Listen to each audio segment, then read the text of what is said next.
Infelizmente, o teresinense, nesse primeiro dia da semana, enfrentou dificuldades por causa da greve dos ônibus. O sistema do transporte coletivo está paralisado por conta de protesto de motoristas e cobradores. Deixa eu falar ao vivo com a Gorete Santos, que acompanhou toda essa movimentação e traz detalhes para nós no Jornal do Piauí. Gorete. Situação muito difícil realmente, viu, Joelson? A greve já havia sido anunciada na última sexta-feira, né, quando inclusive houve uma paralisação no final da tarde, naquele horário de pico, gerando toda uma confusão para quem tentava voltar para casa. E aí foi anunciado que a greve agora, a partir de hoje, seria por tempo indeterminado. A gente está aqui na Praça do Fripisa, no centro da cidade, você observa aí pouca gente, na verdade, que se imagina é que os usuários, diante de tanta paralisação, né, e da greve já anunciada, então as pessoas já foram dando um outro jeito de conseguir chegar ao destino que não fosse pelo transporte coletivo. Nós acompanhamos a manhã de hoje e é o que você vê agora.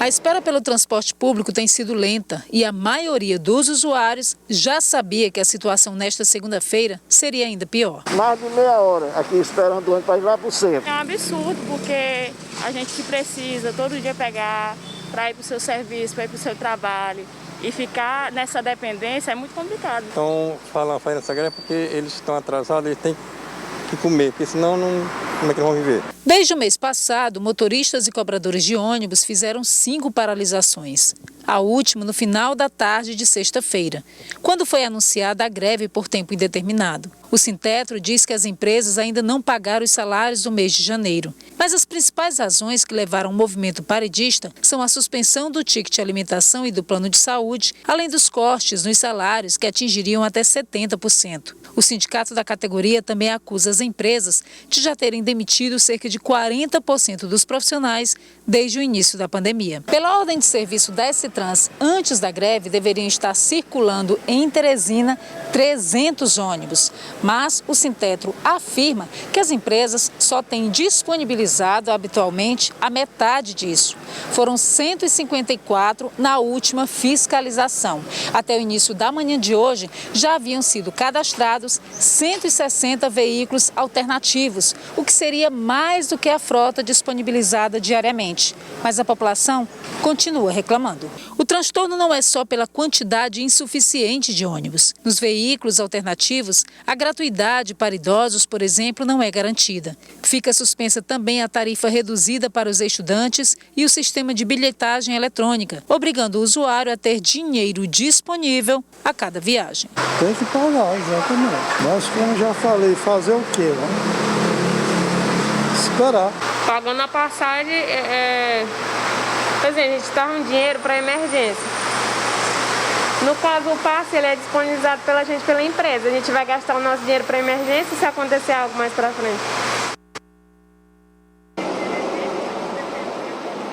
Situação complicada realmente, viu, Joelson? Nós vimos pouquíssimos ônibus do sistema regular circulando hoje pela capital, né? O que a gente pôde observar nas ruas mesmo são aqueles veículos alternativos cadastrados pela S-Trans. Vale lembrar que esse cadastro ele permanece.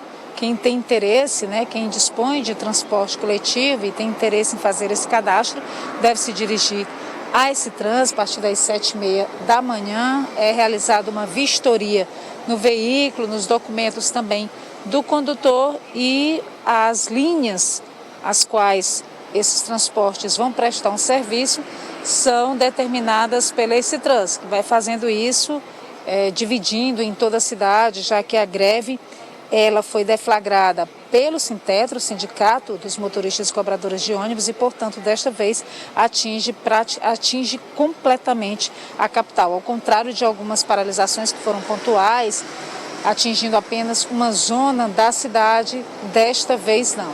Greve por tempo indeterminado, a gente espera que esse acordo ele possa sair o mais rapidamente possível, mas, infelizmente, o que a gente tem observado, Joelson, é o prolongamento desse impasse que já dura bem antes do início da pandemia, Joelson. Pois é, Gorete Santos. Agora, Gorete, eu fico aqui com uma preocupação. Porque no meu caso, quando eu vou pegar um ônibus, eu só boto os créditos só de ir e de vir. Só tem 2. Às vezes tem 4. Mas tem uma turma aqui, como é o caso do Marcão, que encheu o cartão dele na sexta-feira. E aí como é que ele vai fazer? Ele está cheio de crédito e vai pegar um ônibus alternativo. E aí, como é que vai fazer? Ele perde os créditos? Não dá para usar no alternativo os créditos não, né? Dá não, Joelson. Infelizmente não. E isso acontece com muitos trabalhadores, né? Até porque as empresas, normalmente, elas fornecem esses créditos para os trabalhadores e aí muita gente acaba colocando no bilhete eletrônico correspondente para o mês inteiro e fica sem aquele dinheiro para poder pegar o ônibus diariamente, porque teoricamente não se precisaria fazer isso. É aquilo que a moça falou durante a reportagem, né? Ela usa um dinheiro como emergência, caso de uma necessidade, mas diante da greve ela vai precisar usar esse dinheiro que seria para emergência para pagar a tarifa do ônibus, né? Já que não existe, não tem nem como implantar esse sistema de bilhetagem eletrônica nesse veículo alternativo. E aí, além do trabalhador ter que desembolsar a cada viagem o valor da passagem do ônibus, os estudantes, por exemplo, não têm direito à tarifa reduzida, vão ter que pagar a tarifa cheia. Assim também com quem tem direito à gratuidade. Salvo engano, são 11 categorias aqui na capital que têm direito a usar o transporte coletivo de graça. Mas, diante de uma greve, esse direito também ele fica suspenso. Na verdade, o diretor de transporte público da SCTrans, Valdir Lima, conversou conosco hoje e disse que isso vai muito a critério de cada proprietário do transporte. Alguns acabam concedendo esse direito, outros não, Joelson.